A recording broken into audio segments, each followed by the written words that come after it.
Welcome to episode 3 of the Movement Docs podcast. Today we'll be sitting down with our good friend Gerard Talbot-Paul, talking about Gainz growth in grad school. Gerard's got a lot of knowledge to share, and we hope you guys enjoy.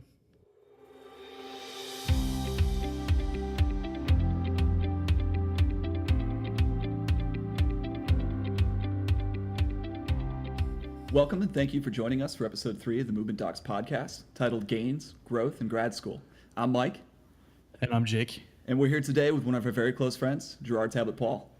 He's a certified athletic trainer hailing from Pembroke Pines, Florida, and originally from PG County, Maryland.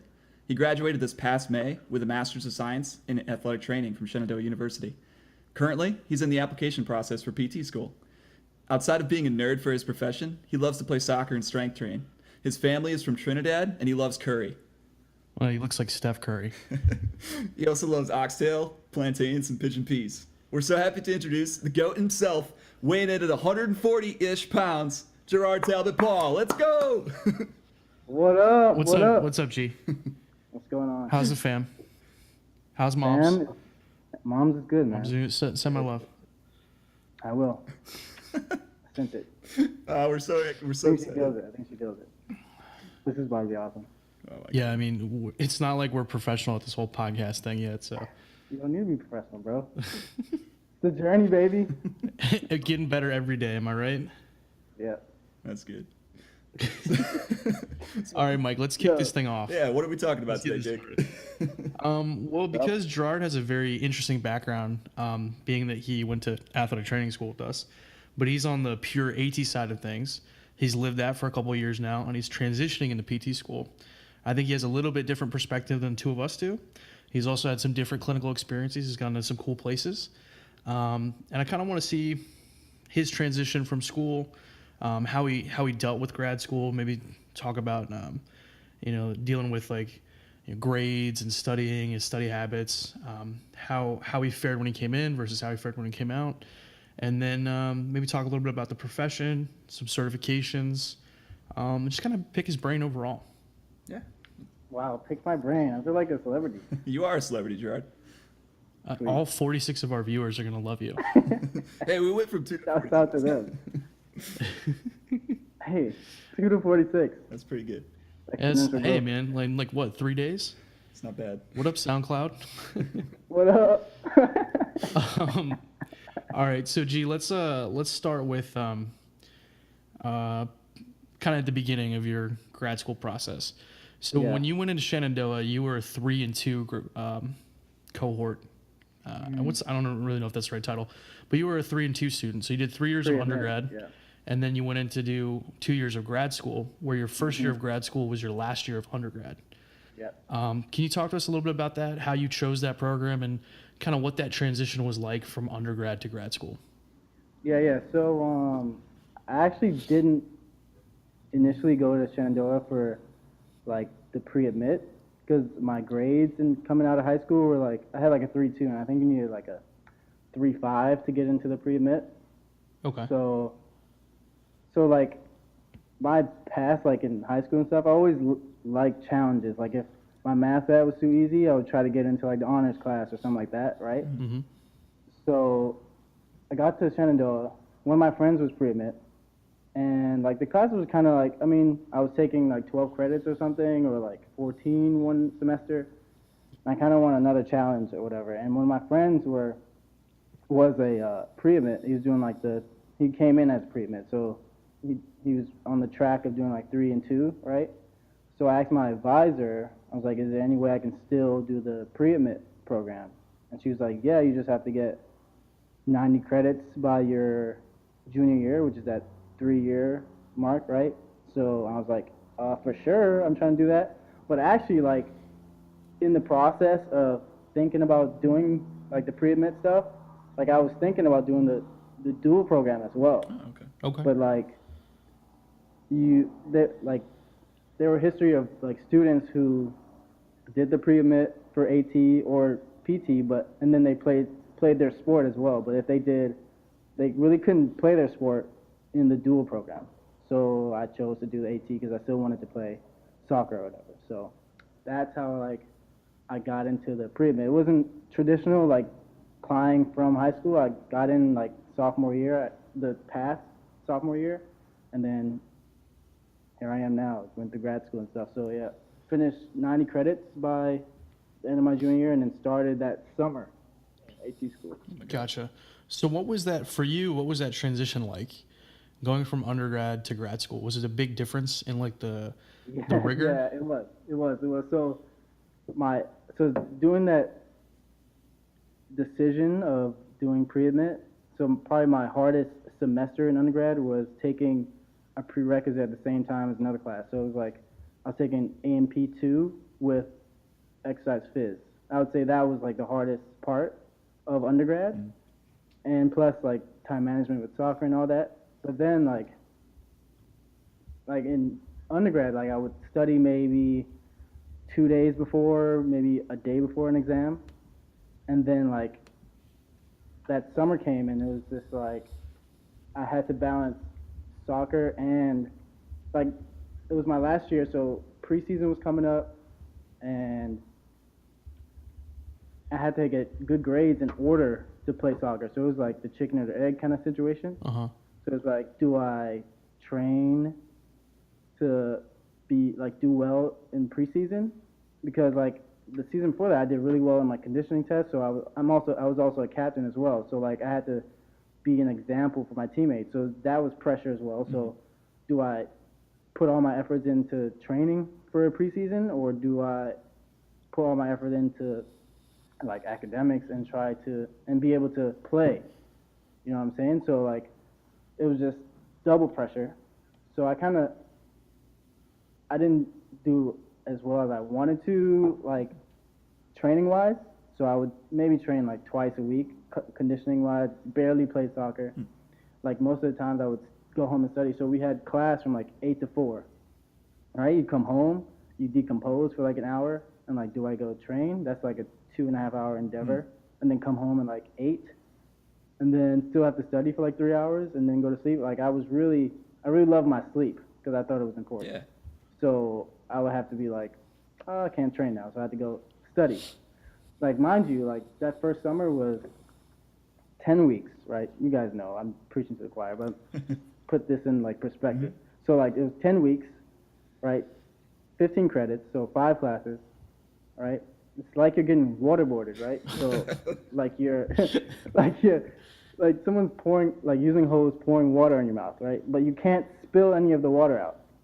You have to keep it all in, or else like you're gonna be behind in class, or you're gonna fail out, right? But in this case, the water is knowledge. Yes, So precisely. they're like just So, like, imbuing you with intelligence. Exactly. Right. So I had to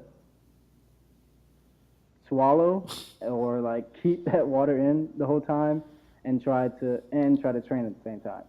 What happened? So- What happened if you laughed? Would some of the water like spill out of your mouth? Yeah. No, actually on my nose, and that's even worse. Because then you have our professors like eyeballing you, like, why are you laughing? So naturally, so the beginning was obviously rough. So I tried to do my same old thing I did in undergrad. I would do, like, our first anatomy test was coming up. So yeah, I paid attention in class or whatever. I went home, read over the PowerPoint a few times, thought I knew what I was talking about, went to study with some classmates, I remember this, and they were trying to quiz me, and I was like, I don't know, and they would just like laugh, because I mean, I would say I don't know, but then usually in undergrad, I'd be like, I don't know, but then when the test comes, I know what I'm talking about. That was not the case, so we took the test, got back a solid 68, Hey. right? Solid, but even before that, like one of the quizzes I bombed, and like the head athletic trainer at Shenandoah, he was like the athletic trainer for the soccer team, right? And he would be in contact with the professors, and like they basically told me like if I don't do well, I won't be able to play. So he's saying like if you don't like pick your grades up, even though it's like the very beginning, they're like if you don't pick your grades up, like you won't be able to play, right? So I'm like, dang, this is not going as planned. I might as well just boot this dream of trying to be an AT student as well as a student athlete. So the summer goes on, like another exam we had was a Therex exam. I remember Jacob was my patient, and I thought I did well, and my professor basically was like, I didn't fail it, but I got like a 72, Okay. and it just wasn't looking too hot in the beginning. And then I don't know what it was, like the next phase of the summer, we moved down to the back, and well, we began in the back and the hip, which was pretty difficult to grasp early on, especially as like this is new to me. Mm. So we moved down to like the knee and stuff like that, which was getting kind of familiar-ish, right? And we had this like teaching project, right? So I was like, I need to change like something. Okay. So I went home, like before the teaching project, I like got the book, I think it was like Dutton or something, got the PowerPoints up and like basically wrote every detail out. I went extra on details and just like went overboard pretty much. Went to the teaching project, killed it, right? And then like studying for the exam, I just went through all the topics and just like did that for each of the topics that was covered on the test. Basically, I just read the book, did that this process was like a 3-day process. Read the book, PowerPoint, just went over and over it, and then the test comes, and then like I'm zooming through the answers, and I get it back, and it's like 97. I'm like, yo, what? This is we're on the up and up now. Awesome. Right? So, and then like I said before, like my Therex first practical wasn't too hot, I'm sorry about that, and buddy. then it's all good in the past. I know I can be a tough patient. Yeah.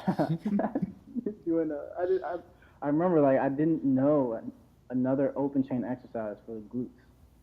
I can't believe that. Like looking back on that, like what? Okay, so anyways, so Isn't it crazy? Like, just to kind of like, we'll pause like right here, but just in reflection of like where you are right now, looking back on that first test, and you're like, I can't believe I didn't know more than one open chain glute exercise. And like right now, you could probably name like 15 in like 10 seconds. yeah, probably. I think the other thing too so there's some other details here that Gerard is leaving out. One is that he was also working at Bob Evans. So he was trying to do grad school, right? As basically as a senior in college. He was trying to do grad school. Yeah. And that first AT summer is basically boot camp. Boot camp. He's trying to play soccer and make sure he's in shape because soccer season's starting. And he's working at Bob Evans, I think at least 2 or 3 days a week. Because I remember. Yeah, it was mostly on the weekends, right? So I had it set up Friday, Saturday, and Sunday. And then I quickly was like, okay, I need to boot this Sunday because sometimes we had exams on Monday, so I needed like the whole day pretty much, and people would meet up. So I was like, okay, I'm just going to do Friday, Saturday nights. Which, I mean, it worked out okay, but sometimes I would really need like that whole day to like look over stuff and meet up with people and practice, so. And when he says he's on the up and up, he was on the up and up for quite a long time because if I'm not mistaken, at our cohort's graduation, you ended up with the highest GPA in the class. Yeah. Oh, you gonna spoil the surprise already, man? Dang. Oh, okay, but let me progress you guys. We'll go through the whole story. Yeah. Oh, my bad. I didn't mean to. You can fast forward through that, people. We'll get back to the. So yeah, Therex didn't go too high in the beginning, and then this way. So now we're going towards the end of our summer, and this is when me and Mike became like best friends because like it was our last practical, and usually practical like patho stuff like I was getting the hang of that. That didn't give me too much trouble, but like that's when I did like one key like I got through grad school was like really keying on details and when like be an overachiever pretty much. Like it's really weird to say, but like do extra. Like I was an overachiever. I studied extra stuff that people like the professors would say is nice to know, and like so that practical like I did well, and then ended up being able to play soccer. So like at the end of that semester, I was walking in the halls, and then our professor John put me in his office and like, yo, gee, that was an awesome summer. And like I was like, can I play? And he was like, yeah, you can play, right? So I was Oh, that's awesome. And then that's like one of those moments. If John gives you a compliment like that, yeah, that's like you can tear up a little bit because like that means a lot. yeah. Like I put in some serious work. You did. Like, and then and then the fall wasn't too bad. The only thing that was hard about the fall was so I would go to clinical. I worked football in the beginning a little bit. Would go to clinical, and then football practice would be 2.5 hours, and then I would have practice right after. So I would have to bring snacks, drink a ton of water, and like, just try to be prepared for the practice or whatever. But one thing I almost left out. So mind you, I was still training here and there for preseason. So I go to preseason. The first day is the 1.5 mile test that you need to get under 9 minutes. So we kick that off, and then we finish it. I finished in like 8:55. I crossed the finish line. I'm not gonna curse, but I was like, with grad school, and with grad school, what? And it was just like super moment. Got high fives from like the head AT, and my coach was like, yeah, super proud of you, stuff like that. So that was pretty fulfilling at that moment. And then otherwise, like fall our online classes, I mean, they weren't too bad. And then balancing that wasn't too hard. So hey, don't forget the really hard part was the summer. Don't forget, I got you in the gym too. We were doing some. Yeah. That's what some lifting. Jacob got a little close. I'm trying to come through and power lift. We used to roll in my S10 up to Rusty's house and squat in the Hot garage. AF. Yeah, with the Hot door AF. open. That was like super old school, like just hardcore powerlifting. Bunch of sweaty dudes in a garage. Nothing better. Doesn't get better than that. That's the pinnacle, the pinnacle of achievement right there. So basically, a bunch of sweaty guys. if we kind of like sum all this up, I mean, you had to figure out really quickly how to manage your time, right? Mm-hmm. Because that first summer like hit you like a ton of bricks. Yeah, like You were not ready for that. So undergrad study skills, not quite the same in grad they school. got me through, but like I had to like step my game up. And even like through grad school, like my studying changed over time. So after that summer and fall, we got to the spring, and that's when we started like upper extremity anatomy with one of our professors, which was like an in-person class. And like I did the same kind of routine I did. I read the book, read the PowerPoints, came to the I was teaching people, thinking I know what I was talking about, came to the test. On the exam were like things he was saying that was not on the PowerPoint, and like, what? I was just like, are you kidding me?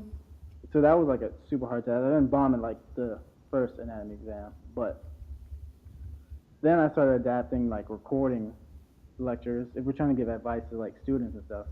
So like started recording lectures, started listening them over and over again, taking notes, what he was saying that was not on the PowerPoints, and then like over the next couple exams I just killed them. And then, excuse me, I just belched. But so and then it evolved after that. The next summer I added reading the book, added recording, and then also I added, because I like the way I live is kind of like reverse engineering like successful people. Like, not to flatter you guys, but I looked at you guys like you guys were successful. How I would ask you guys, how would you study? And you guys, I kind of review every night, blah, blah, blah. And I was like, taking mental notes. That must be, you must have been asking Mike how he studied. Jacob built, so everything comes like natural. Because if I remember correctly, second summer of AT school, Gerard pretty much every night would come to my place. Like he would just, I'd like pick him up from his house, or you had a car by then, so you'd drive over. Yeah. And I'd just be like doors open, and I would literally be like sleeping on the couch watching we'd watch like anime on Netflix. Yeah. And Gerard would study what was that anime show that was? Seven Deadly Sins. That one, Blue Exorcist, Sinbad, Adventures of Sinbad. we went through quite a bit of anime. Yeah. It would like Gerard would come over. Well, I did. You would fall asleep. Gerard would come over with all these books, and I'd just be like posted up on the couch, and I'd be like, yeah, just ask me some questions. And he'd like have flashcards. He'd be like, oh, what's the proximal attachment to this, or like, in our advanced topics, like, what are the specific like Graston techniques if you're gonna, use this tool or this instrument on this particular area of the body. And I'd like rattle something out. And like, what are some like exercises for like this muscle group? Just start BSing like the answers. I'm like, close, but no, it's actually this. So it's just like every single day almost. Yeah, but the moral of the story is like Gerard definitely did not reverse engineer my study habits because that summer I had all the classes in the morning, so like 12 credits or something, and then by lunch every day I had to go to clinic. So I was working like 4 or 5 hours after class every day, and then I was trying to lift, so I like get like 2-3 hours in the gym. Plus doing like 24-hour fast because you just didn't eat. Oh yeah, because I was doing like intermittent fasting for whatever that summer. I don't know why, but basically by the time we came to study, I would just sleep on the couch, and I would just absorbed all of Gerard's knowledge from osmosis. Just knocked out. I'm like quizzing him. I'm like, whatever. No use anymore. I'd wake up at like 1 o'clock in the morning. The TV's on, the lights are on, Gerard's gone. And go, I guess it's time to go to bed. We'll do it again tomorrow. Oh man, that's awesome. But that's actually really great to hear your story, G. Because I don't know if we ever like just spent some time just like talk about your whole process and how you've been able to like grow and work through your whole process. You talk a lot about like keying in on the details, and what I really liked about your whole story was that you had to struggle a little bit to figure out the best way for you to learn, and it always just makes me think of just like a couple of these quotes. Like what doesn't challenge you doesn't change you. And so, you need to be challenged a little bit so you actually get that growth factor. You need to be in an uncertain environment to really facilitate that growth. So it's just awesome. Yeah. And like part of this like success, I guess, is like mindset too. My attitude towards this stuff was like some people so some people would like their hair, oh, we have a test next week, or this is due tomorrow, and say, why? Or, oh my gosh, really? We just had this today. And I'm like, yeah, let's go. Like I would accept the challenge. Like I more so like wanted it. I think part of that mindset too, G, is looking at tests and exams and papers as an opportunity to learn, to test your knowledge. Yeah. You know what I mean? It's not like this overbearing like evil thing that's in the future. It's okay, let me see what I know, and then if I need to learn more stuff or go back and review some things, I'll go back and do that. Because I think, especially in the health profession grad school realm, we often get, we're from that mindset of undergrad where it's like, I got to get all the best grades. I have to get, perfect scores and everything because I need to get to grad school. Right. Once you're in grad school, as long as you're, you're already in grad school? as long as you're eligible and you're not on probation, like you're good to go. So you can get B's, you can get C's. You don't have to always get A's. Because the crux of what we're learning is how to save people's lives in the AT world, right? How to help people get better. And if you can't make that switch from I'm just learning stuff to get good grades versus I'm learning how to help people change their lives or help save people's lives. Yeah. That's a little bit, I think it's a little bit different. It kind of makes you realize why you're doing it. And I know for me that made it a little bit more. It hit close to home for me. My A's that I tried to get wasn't because I wanted to get A's. It was just like a byproduct of me testing my knowledge. First of all, like you were saying, like seeing where I was at. Did I put in enough work to deserve this A, or did I not? Did I not put in enough, and I might get a B, or might get the boot, like a C or something like that? No. So it was really like just a test. Like yeah, it's a test, but it's a test. You know what I'm saying? Like I'm testing myself. Yeah. Yep. It shouldn't be this like stressful anxiety attack inducing, dark thing in the future. It's just like, it's like a checkpoint. You're just like, all right, let me see what I know. Yeah. And you roll out the answers, and if you don't know them, you don't know them. Just learn it next time or go back and review. Yeah, because even like our professors, like I remember one of them, she wasn't that great in school, but like she's obviously an awesome clinician. Rose, Mhm. like she said, like she got like B's or something like that, and then clearly, guys, she's an awesome. She's an OG, if you will. Yeah, like I'm trying to be like her, and she's telling us like she graduated with like a 3.2 or something, but like it doesn't matter. It's like she says she valued the students who get C's in class, who then go into clinical or graduate and become like really good clinicians. So partly grades don't matter, and partly they do. They matter a little bit, but not really. Yeah. That's kind of a flashback to our first podcast, Mike. Yeah. Just like when you're getting into PT school. They matter a little They bit. matter a little bit, but not really. Not really. That's awesome. Yes. Yeah, like grades, man. So how was it, to kind of go back to the original discussion that we were having about like balancing sports and stuff? How did the season end up for you? So Shenandoah's not really that awesome at sports, but my class coming in was supposed to be like a good class and try to move. Like Shenandoah was a growing team, and me and my 4 seniors like accepted that challenge or whatever. I mean, like it was one of the successful seasons that Shenandoah ever had. Like it was the best ODAC record Shenandoah had. I'm not going to say the record, but it was the best record. So like the top 8 usually go through to the tournament, and we were like to the ODAC tournament, and we were like 9th, and like we were maybe if we won a game or if we tied a game previously that we've lost, we would have got in.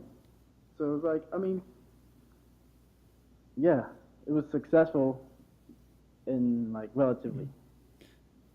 Successful. So you found success on the field and in the classroom? Yeah, that's what you're trying to get out of me. Awesome. Yeah, like, yes, So I do. I have a question for you too, G. So for a lot of the listeners, they probably don't know the commitment that it takes to be both an athlete and also, go into grad school. Some people are applying to PT school and maybe want to think about doing sports too.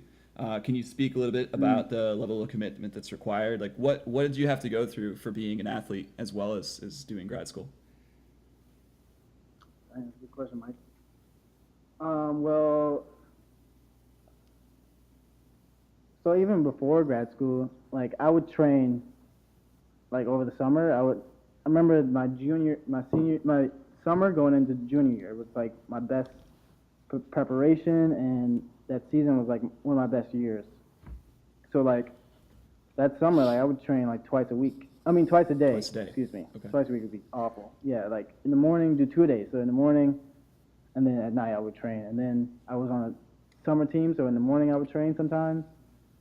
Or if I had work, I would work and then go train after work, and then go to practice with that team. So like, it's really up to you, like what you value. Because I mean, some people they're okay with like being mediocre. Like they're okay with like just being good enough in everything, like in sports and like in class. Like I gave you examples of how people would complain about like we have exams and stuff. But I feel like you have to be like decide like that you're not going to be mediocre. So even when I had like grad school that summer, I made sure I got in like at least 2 runs in a week, like good hardcore runs that would help me like be like even do decently well in that preseason. But I'll also put the same effort in like studying as well. So yeah, I feel like it's like a mindset shift. You have to decide to be successful, right? And devote yourself to like your goals that you're trying to achieve. So I think that kind of speaks to like prioritizing what's really important to you. And I know, But it sucks because like both were important. yeah, I didn't like. It was hard to like. If I picked one, went all in one, the other one would suffer.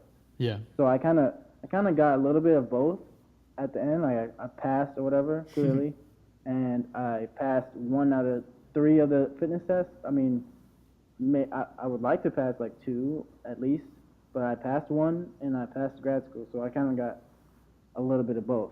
So yeah, I mean, and some people some people would decide not to do sports their senior year because they really value. Well, I value my education, but they value education more than playing sports. Okay.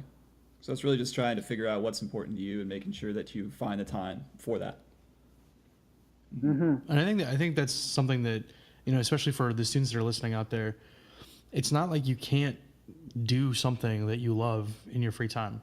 Like, yes, grad school is a commitment. Yeah, you got to do a lot of studying. There are lots of, expectations that you need to prepare for. But at the same time, like, there's plenty of people in my class that go hiking, all the time, visit national parks on the weekends. I mean, I was very dedicated to powerlifting for the majority of my grad school career. I would do 2-3 meets a year and still train 12 to 15 hours a week in the gym. So it's possible, but you need to find those things and you need to prioritize them in your schedule. Yeah. I think man, we went out every Friday, man. gotta have a life outside of school, but you gotta care about school as well. Yeah, I think what you guys have just mentioned, it's really important to find your outlet, your muse, things that you can use that are outside of school too. Because if you spend so much time just trying to crush as much information as you can and that you make that your entire life, then you're gonna burn out real quick. Yeah, you can't. I think that's one thing that prospective students, current students. I mean, I know Gerard talked a lot about how he was constantly reading, listening to lectures, like writing stuff out. I mean, he put a lot of time and a lot of work into preparing for grad school. But at the same time, like, he also found balance, and we would sit there and watch anime for a couple hours. Yeah. There were nights. And even that. There were nights where we'd just be like, yeah, screw it, we're not studying tonight. We're just gonna watch like 3 hours of Sinbad. Yeah. But you can't burn yourself out. That's the thing you always have to combat is burnout, because there's so much stuff going on. It's so easy to get lost in the studying and just trying to push more of of that knowledge in your brain. But at some point you're getting diminishing returns.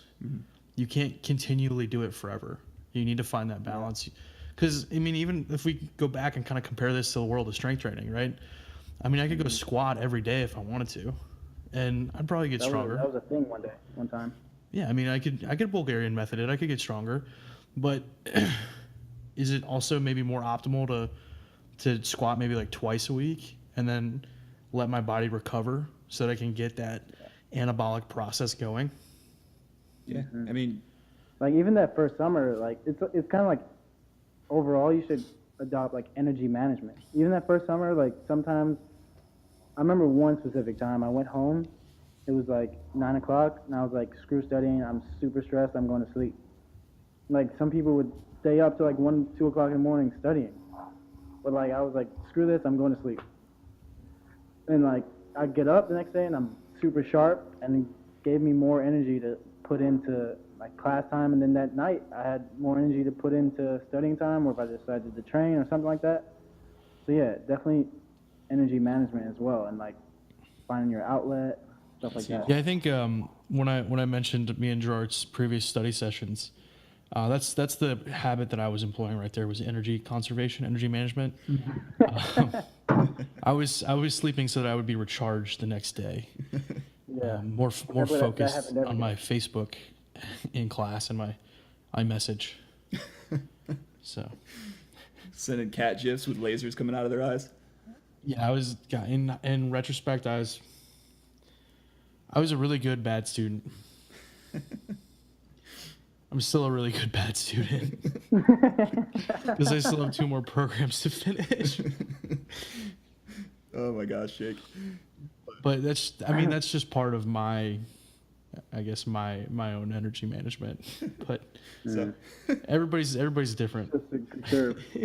So G, I remember this experience that I had with you, and I just typed out a quote because I remembered it from you.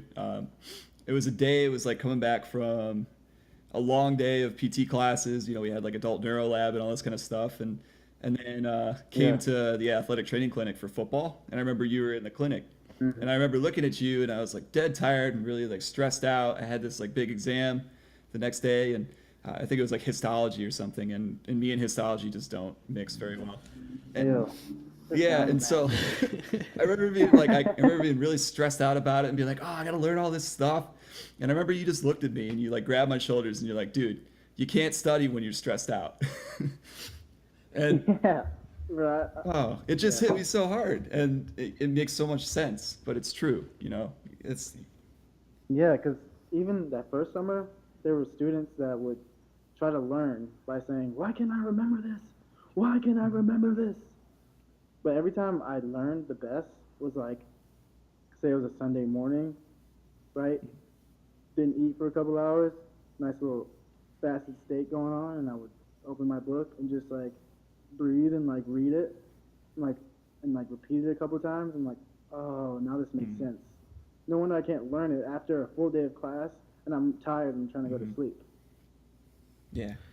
Yeah, like you can't learn in a sympathetic state, man. You gotta be willing to absorb it.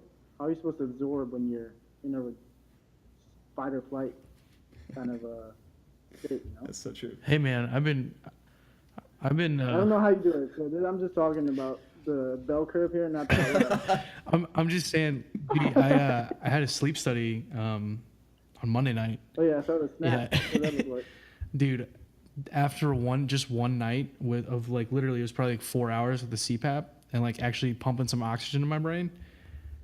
Dude, I can't even tell you how much of a difference that made.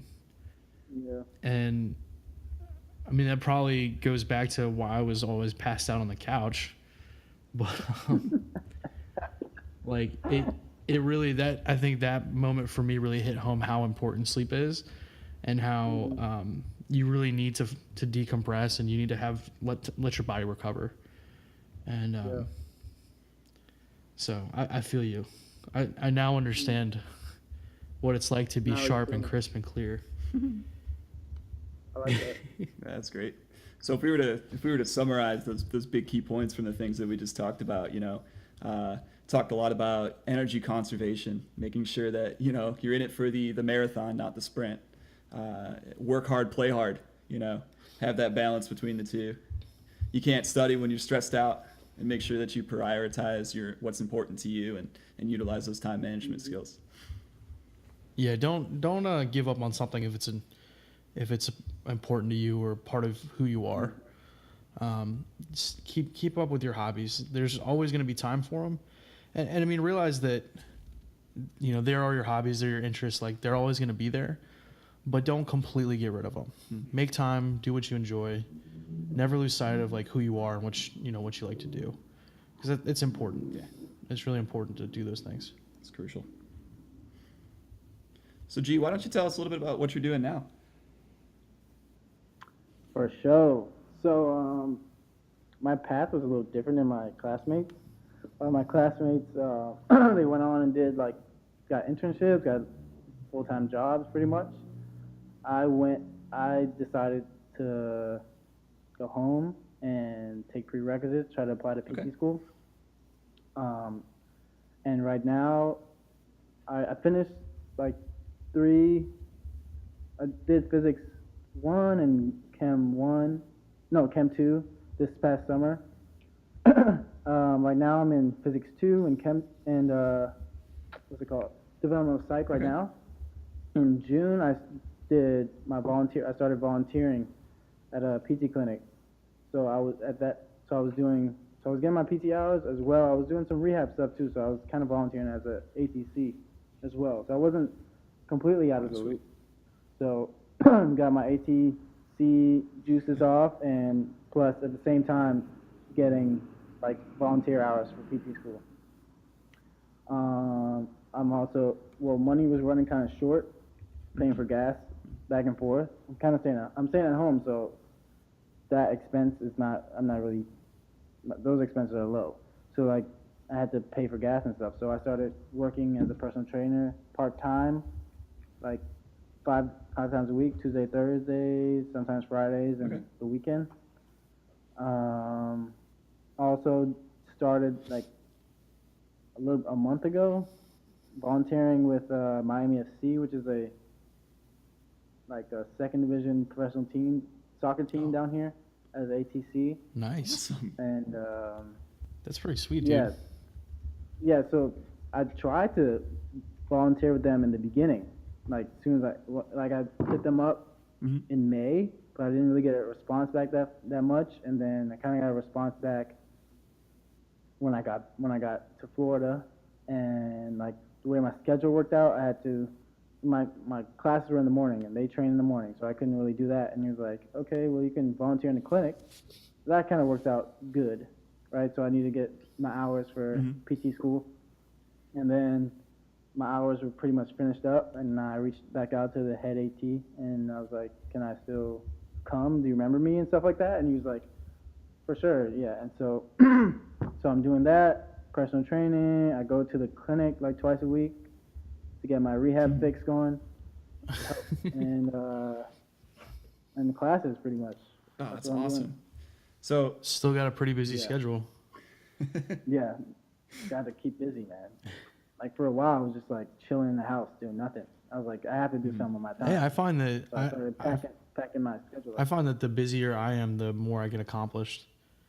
Yeah, it's almost like that habit. Like once you get past the inertia and keep rolling, things just go a little bit easier. That's so. Go ahead. yeah. No. I wasn't saying anything Okay. important. Well, I was just saying that's pretty awesome. So you're able to take the volunteer hours that you had at the clinic and turn it into an opportunity with this soccer team. Yeah, That's yeah. pretty amazing. Well, actually, it was kind of like the flip. I was trying to get hours with the soccer team at first, and then they were like, "Nope, well, I can't do it right now. So you have to go volunteer in the clinic." So it kind of worked out fine, because I was thinking because the head AT PT, who was like the owner of the clinics and stuff, I thought I was gonna go to the team and he would be there, and I would it would count as hours as well. But he's obviously busy with other stuff and stuff like that, so he's not there most of the time. So that worked out perfectly, because if I was there, I wouldn't be able to get my PT hours Gotcha. in the beginning. So Yeah. kind of worked out. So G, question for you. What is what's the driving factor behind you applying to PT school?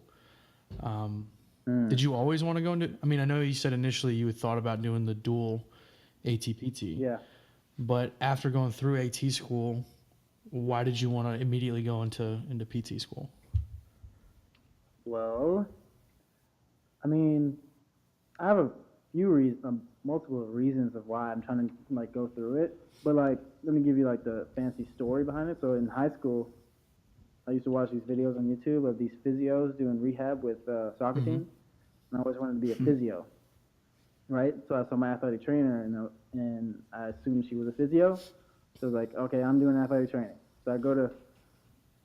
So I end up at Shenandoah, and then I find out like their like athletic training program was like the best in the country. So that worked out great. So second year of grad school, I was talking to Jacob, similar thing about this, saying something about a physio, and he was like, a physio is a physical therapist, right? And that I was like, what? I didn't know how I didn't know that before, but so that was a little reason, right? And then otherwise, like I debated, should I just be an AT and just get like a bunch of continual ed and just be a great clinician, or do that and try to go to PT school. So it was just like going back and forth. Like I didn't know what I was trying to do. And then I tried to apply like really late, like last year, and it didn't work out. Because I shouldn't have done that. And then, I mean, another reason, like, get little woo-woo on you is like, I love the process. Like, I fell in love with the process in grad school and athletic training school of like going through the struggle of not working out in the beginning and kind of coming out on top. Like I want the process again. But like in PT school, like I know it's going to be hard, and I'm fully aware that I can conquer it, right? Another reason, I mean, I got my master's, I got my bachelor's, I want a doctorate. And an option is like get a PhD in athletic training, which is PhD in anything, is pretty much research based. And DPT is like doctorate, it's more of a clinical doctorate. So I wanted to get better clinically. Not that athletic training school wasn't like good preparation, but like who doesn't want to like progress? So I was like, PT school would be a good way to get better clinically. So that was another reason.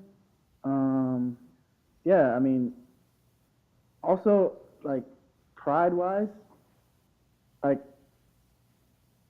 I don't like right now I'm a shadow and like I volunteer at the PT clinic, and you know ATCs have to work under a PT, and I kind of knew that. I didn't know how it was like actually being there. I just felt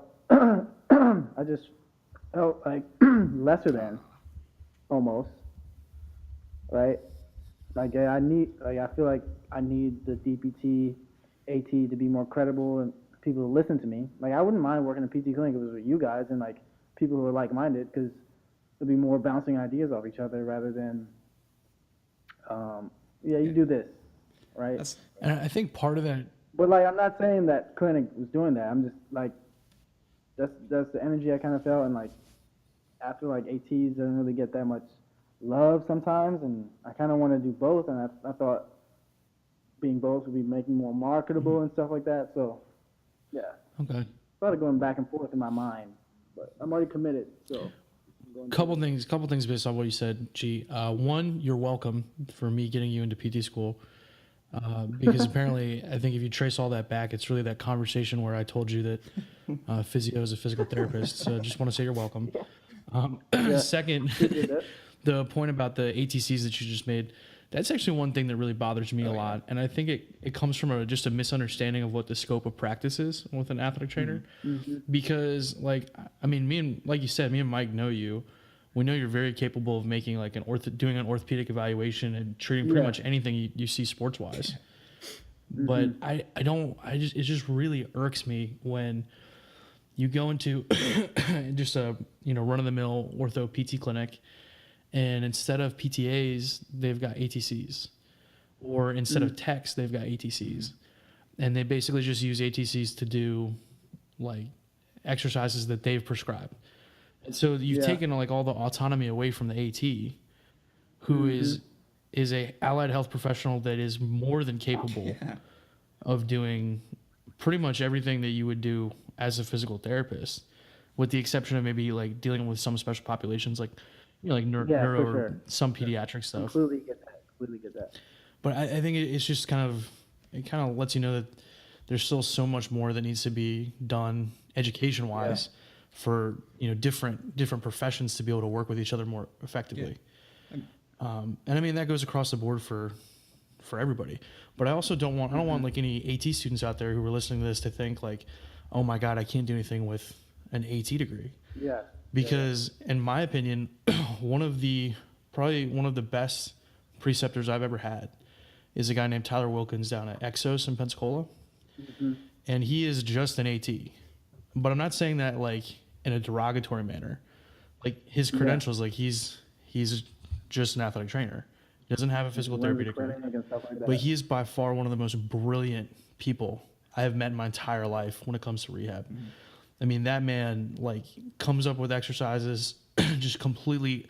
He sees the way people move on a completely different like spectrum. I don't know how he does it. Mm-hmm. But and he's the director of the PT. Like the rehab program down in that Exos location. Mm-hmm.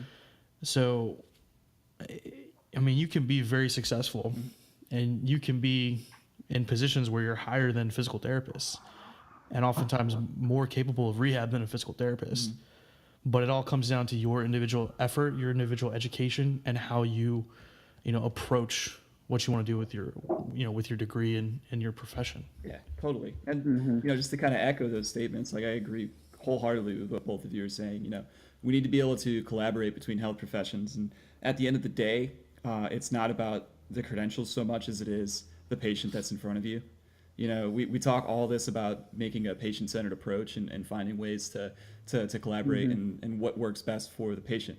That's the most important thing. You have a person in front of you that you need to help, you know, get there. Is there somebody that is more suited, has a certain specific skill set that would help them? You know, maybe they should see that person. Or if you have a certain skill set, you know, maybe you're more qualified in that regard. But it's all about knowing when to refer to different professionals and knowing what your scope is, you know, like you had mentioned. You know, and that education piece is huge. You know, we really need to make sure that we do that, because right now it needs some work. Yeah. And I'm fully aware and know my limits as an AT. I know that PT there's a scope broader than mine, and I know that I can't work with certain populations. And I also want to say I love all the PTs who are like, hey, AT, what do you think that we should do? Like, definitely, yeah, we need to collaborate more and not more like this hierarchy kind of thing. And, you know, it's like somebody goes down in the field, you bet everything that an athletic trainer should be going out into the field to have to deal with that. That is, you know. Yeah. I mean, I know that's probably going to open up a whole nother can of like SCS, ATC. Yeah. I don't want to talk about that right now, but yeah, that's a whole other podcast. But yeah. But I'm completely with you that like you got to stay in your lane. You know what I mean? Know your scope of practice. Know what you're good at. But don't be afraid if you don't. There's tons of PT students that I've talked to that don't know what athletic trainers do or can do. If you don't know, like, and you work with one, like, talk to them. Be like, what are you comfortable like doing? And you know, there may be, depending on the clinic that you're in, because if you're practicing as an AT in a clinic, you probably have to have a medical director overseeing you. So you're gonna have to have a doc that, like, you know, signs off on your stuff or supervises it or whatever. But just ask somebody. Be like, you know, what do you feel comfortable with? What evaluations do you feel comfortable with? And maybe even like ask them about Therex, because I guarantee you there's probably more athletic trainers that have a greater understanding of like therapeutic exercise and sports specific exercise than there are PTs. Because I know from my PT education, my Therex classes weren't great. And I feel like a lot of what I learned was either I already knew from just lifting or from undergrad, or I learned in the clinic. You know what I mean? Yeah. So I think you just need to recognize who's good at what. Like we said, collaborate. But again, don't be afraid to ask questions. If you don't know somebody's scope, ask. Yeah. If anything, you're going to learn something. You may even become friends with this person.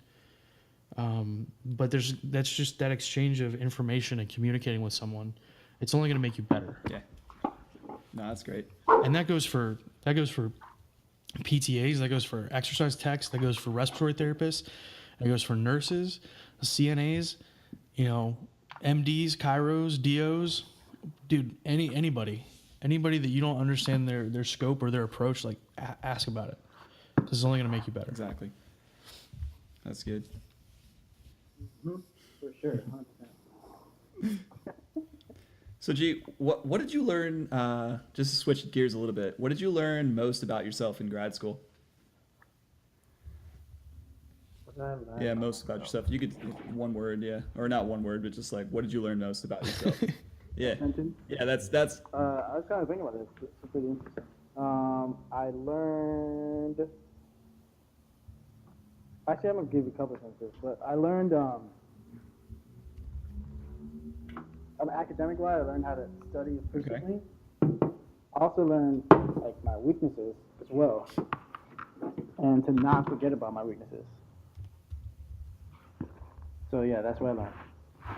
I think that kind of echoes back to something we talked about with Sam last week, Mike, where recognize what you don't know. Just like Gerard said, like know what your weaknesses, know what you know, but know what you don't know. Mm-hmm. Know where your strengths are, know where your weaknesses are. When you can recognize like those things, like what you don't know, I think that's really a sign of someone who's intelligent, and I think it kind of gets your ego out of the way, and it lets you be more open to and more receptive to knowledge and perspectives that maybe you don't have. Yeah, I definitely learned that during the our symposium, like our research symposium. Like it was a speaker talking about, basically she just said, like, go take courses on your weaknesses. And I was like, yo, I never thought, well, I mean, it kind of ran through my mind, but like, it was just never like, now I like, yeah, I need to. Because everyone wants to take courses that they really like and that they enjoy. So definitely focus on weaknesses as well and bet on your strengths. Yeah. But don't let your weaknesses like lag behind. Couldn't agree more. That's awesome. So, G, you have your ATC credential. You've also pursued some of these other certifications as well. You have certifications through Functional Movement Systems and also the International Society of Sports Nutrition. Can you tell us a little bit about them and maybe some other certifications that you're looking into as well? Yeah. So these certifications, I usually just get them because, well, one, the certifications, they help you get CUs. And the other reason is because I like the knowledge that I'm learning from the certifications. Not just because I'm getting certification just for the letters. Right. You know what I'm saying? Like the ISN, the nutrition one, I got it just because I wanted to have like, I guess it gives me some credibility to give like nutrition advice to athletes. Right? I spent like a whole year like counting all the macros and studying nutrition. I was like, and people were asking me like questions and stuff, and I would answer them. So I was like, so our program kind of helped us with the certification process, and so I took it and obviously passed, right? So it gives me a little bit credibility of giving like people like information about nutrition, especially like athletes. Like FMS, like when I say FMS, I don't mean like functional movement screen. I mean the systems, like the screen and SFMA. Like I got those because like I reverse engineer successful people. So I see Greg Cook, I see our Professor John. I'm like, they're super smart. What do they really like using? Oh, they like using FMS. So I fell in love with the ideals of FMS and stuff like that. And FMS really gives me like a system to work through. Like, how do I know what exercise to give this person? Okay, I'm going to screen them. Oh, you can't squat? So I probably won't load your squat. I'm going to teach you how to squat first. It should be common sense, but FMS really gives you that system. Same with the SFMA. Why are you giving these people this mobility stuff when they actually need motor control intervention, right? It really like puts a spotlight on what you're doing, like clinically, and gives you a reason why, right? Why are you treating hip internal rotation with that person with knee pain? Well, I assessed him actively, he couldn't get there, and passively, he still couldn't get there. So he's lacking some hip internal rotation mobility, right? So that's why I'm treating that. Hopefully it would help his pain. So it kind of gives me a system to run through. So it kind of gave you a way to kind of streamline your process and also gave you an understanding of why you're doing the certain things that you're doing. Yeah, and even at the course, they would say like SFMA will show you what you're not good at. So there's definitely things I'm not good at that I need to like go get education on. That's the same, like the next question that you're asking, what others I'm looking into. So SFMA has like the reset, reinforce, reload, right? So reset is like your manual therapy or whatever you do to get somebody out of pain. So like some certs that I'm thinking about going for, well, not right now, but like in the future, whenever. Definitely like the PRI, FRC, like functional range conditioning. Wait, what is that one again? Graston, functional range conditioning. It's kind of this new, I don't know if it's new, but it's like this new craze that's coming up. I'm not getting because it's a craze, but like I've seen like Eric Cressey at his sports performance facility have people certified in functional range conditioning. It's new like movement kind of way to improve someone's movement. Interesting. And I've met somebody actually. Well, I've spoken to somebody like who is like a person who is like a provider or whatever, and we were talking about FMS, and he was kind of like FMS or like Graston and stuff like that, and he was like, yeah, I don't really like that stuff or whatever, and like I like even with these like certifications, like you're supposed to use these certifications to come up with like your own system. So my mind immediately when I saw SFMA and the function rating conditioning, I'm like, no, duh, you could put these two together. You can use them as resets. You can use them as reloads to help someone improve like some range of motion or whatever. So definitely putting these certifications together and make your own. So you kind of, oh, go ahead. Go ahead. Yeah.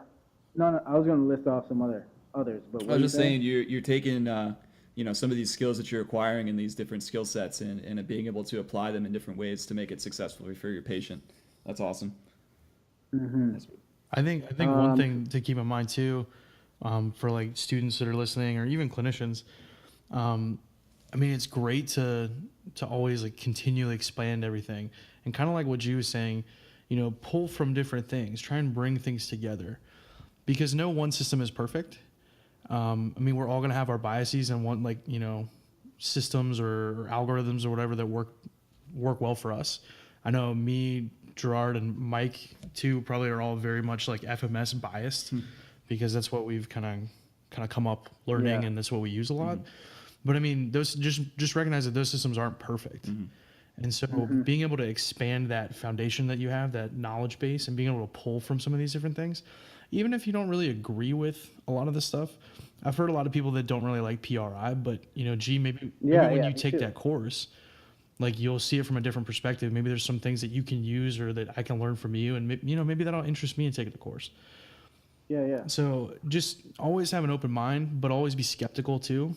Don't believe everything at face value. Kind of do your own research, play with the systems, see if it works for you, and then don't think that any one system is the end all be all. You're your own clinician. Figure out how you want to treat. So just like what Gerard was talking about, like pull things from FRC, pull things from SFMA, and then just be your own badass clinician. And others for reset wise, like Graston 2, trying to do some Mckenzie stuff. Even like people Mckenzie side, they don't really like SFMA or whatever. Like you can use Mckenzie to help treat someone in pain and reset them in pain, reset their pain, right? So yeah, Mckenzie. I'm trying to get better manually with my hands. So like Thomas Myers, like manual therapy courses. And he is the author of Anatomy Trends, yes? Yeah. Which is a very interesting book. Apparently he has good courses and like teach you how to use your hands, like the fascial system or whatever. So I was like, oh yeah, I'm trying to do that. Reinforced techniques. I might dabble in some like taping, just not for the letters, but to see techniques how to tape people. Well, you are an AT, so like no, I'm talking about like KT tape. I know, but you are an AT, so tape's in your blood. Yeah, so it's just gonna come naturally, pretty much. It's like the force. Reload section, more like the DNS stuff. What is DNS? What is that thing? Dynamic neuromuscular stabilization. Got it.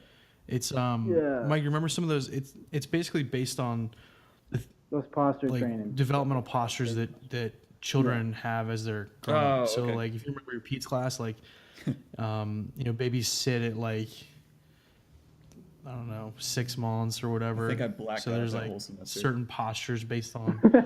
It's a really interesting concept. I don't know if I buy the whole methodology that you have to use these in order to get better, but there's a lot of postures that you can turn into really effective exercises for things like scapular retraction. And it's interesting because Brad, who used to live with me, who's a dual that graduated ahead of us, he was looking at the DNS charts of like the developmental posturing, and he's like, dude, this is basically just parts of a Turkish get-up. So like it's true. It's really interesting how that like kind of lines up, but it's basically like you end up basically learning how to do a full Turkish get-up using like developmental postures. It's interesting. That's really neat. So we'll put the links in the description for the different certifications that you're kind of pursuing and some information about those for those that are interested. And then last two, like certified functional strength coach. Basically, like Mike Boyle's like CSCS type thing.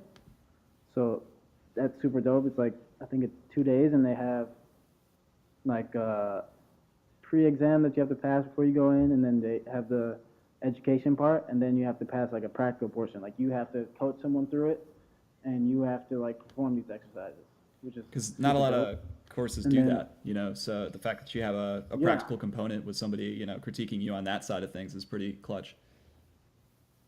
Yeah, and then obviously like SFMA level 2. Righteous. Nice. You get a lot of good stuff on your plate. You're Yeah. only going to be getting better, man. That's really awesome. I think once you get into PT school, like you're going to have a lot to contribute to your class. And I mean, definitely just from having previous grad school and AT experience, like you're going to be good, sitting good. Some of those neuro classes may be a little bit challenging and histology, but Yeah, as for far sure. as like your ortho stuff goes, you should fly through that.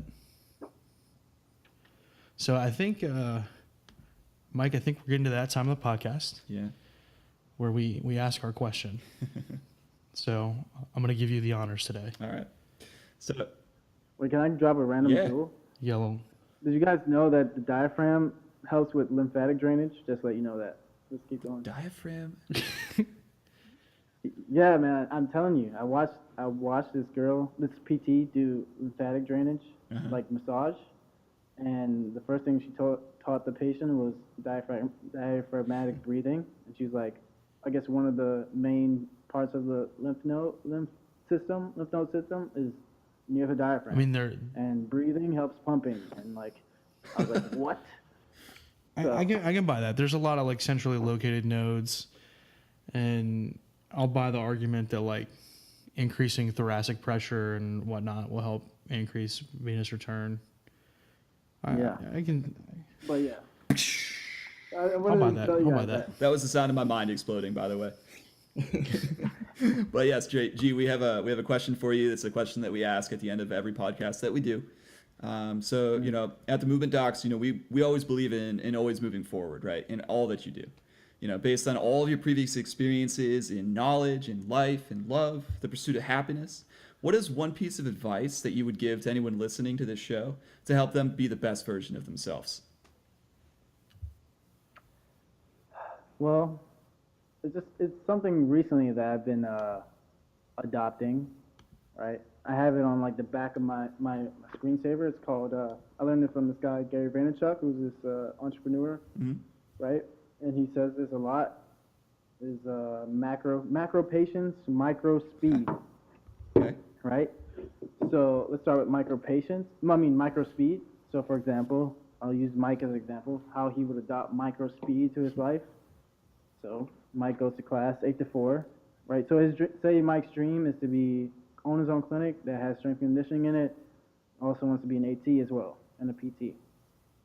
So he goes to PT class. His courses 8 to 4. He goes after like hour break. He goes volunteers at local school to help with AT stuff, right? Okay, goes home, eats, studies, go to sleep. He basically squeezed life out of that one day to reach his goal, right? So say the next day, he wakes up, goes to the local university and shadows the strength coach, and then goes to class, and then eats, studies, goes to sleep. He's basically squeezing the life out of each day, inch by inch to get to his goal, right? But macro patience is adopting, obviously, patience and realizing that your goal of owning that clinic is probably not going to happen until 20 years from now, right? So that makes your decisions each day like for the long game rather than taking like short risks early on.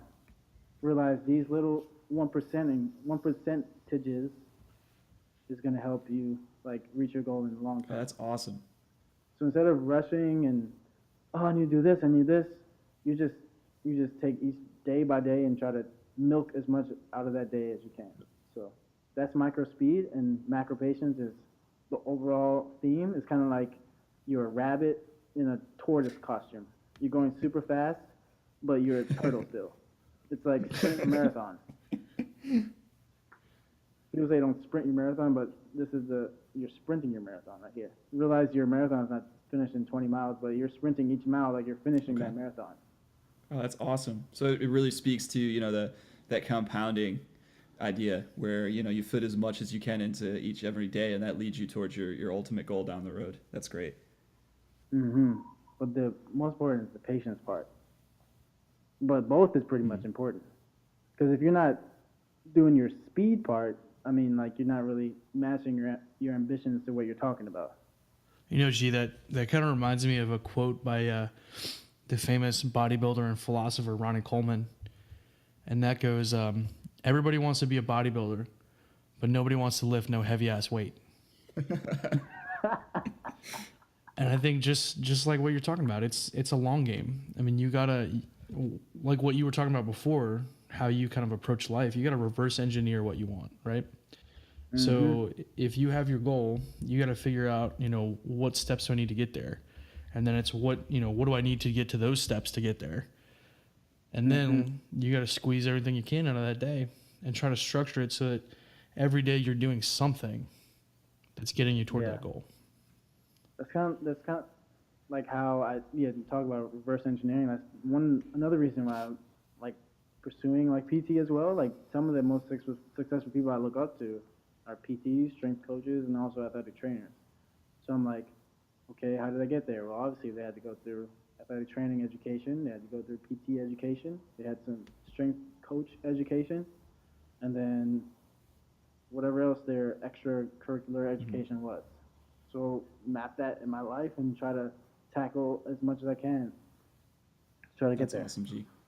So Jake, why don't you bring us through a summary of what we went through for this past this hour, this experience and this mind-bending tilt we just went on. I feel like my brain is kind of like exploding a little bit. Yes. That waterboarding feeling that Gerard was talking about earlier. I think that it's kind of getting to me. All right, let's do my best to summarize this. All right, so we got Gerard on. And he was in our AT class, and he's a very interesting individual because he had to struggle in order to get where he is today. And by that, I mean he had to adapt quickly to grad school while he's playing soccer, while he's still working. And he had to try and reverse engineer where he wanted to be his end goal, which he's still not there, but he's on the way. And so he kind of talked to us about how his experiences with grad school, how he had to buckle down to really change his grade situation.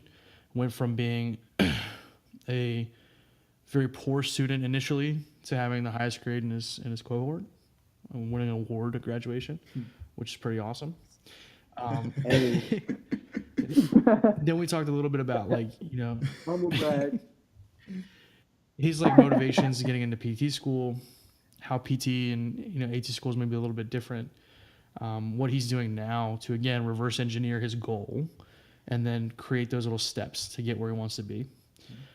So a lot of this discussion is like time management, prioritizing what you want to do, planning for the goal ahead, like the marathon, and not trying to burn yourself out in the meantime.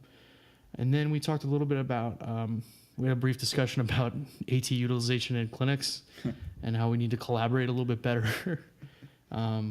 with, interprofessionally. And then kind of, I think, the key point here has been at the end, and that's his little takeaway point, that those two things, macro patience and micro speed. Micro speed. Yep, realizing that everything again is a long goal. We want to reverse engineer that. We got to have patience so that we can get to that end goal. We have to make the most out of every day that we have, because 24 hours is 24 hours, but we can all choose to spend that completely differently. If you go in with the goal that you're going to get as much as you can to make yourself better than you were yesterday and move toward that end goal, that 24 hours can contain a lot more than it can for somebody who isn't as motivated as you. Yeah. So. That's awesome. I think in a very long summary that hits everything. I think so.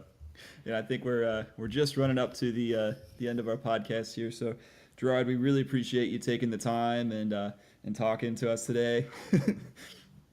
No worries. I'm sure we'll also really like the crickets in the background. Yeah. Dude, there's so many sounds back here. I hope it doesn't mess with the audio. That's all right. Man. We'll see what I can do in post-production. Hey, you sound like a boss already. I don't know anything about podcasting. I'm just doing what I can to be better every day. You know what I'm saying? That's right. Yeah, It's my macro patience. Wait, what? All right, never mind. All right. But seriously, dude, we appreciate you coming on and nerding out sure. with us a little bit. There was some stuff I really wanted to nerd That's out all right. on. But I Hey, guess I you gotta can always wait come till back next on. time. Next podcast, man. We'll get you. All right, Mike, let's do this outro. All right. You take it away? Nah, you can do it. Okay. Man, we gotta. Thanks, guys, for listening to episode 3 of the Movement Docs podcast, Gainz, Growth, and Grad School with my man Gerard Talbot-Paul. As always, if you have any questions, concerns, comments, or complaints, please direct them to our email account, which is tmdmovementdocs@gmail.com.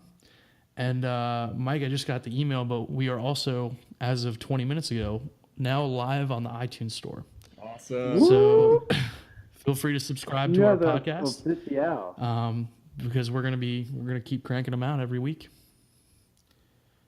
So I guess that's it, huh? Yeah. Until next time, we'll see you next week. Until next time, stay classy, San Diego.